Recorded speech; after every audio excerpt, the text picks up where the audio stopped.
Музыка, би, бейнелеу өнері бұл өнер, ал өнерсіз өмір мәнсіз.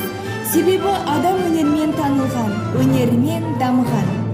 Эстетикалық пәндерде қызықты әдіс-тәсілдерді қолдана отырып, оқушылардың шығармашылық қабілеттерін арттыру арқылы өнерлі, шығармашыл, ізденімпаз ұрпақ тәрбиелеу мақсатында өнер асыл қазына атты эстетикалық пәндер апталығына қатысуға шақырамыз.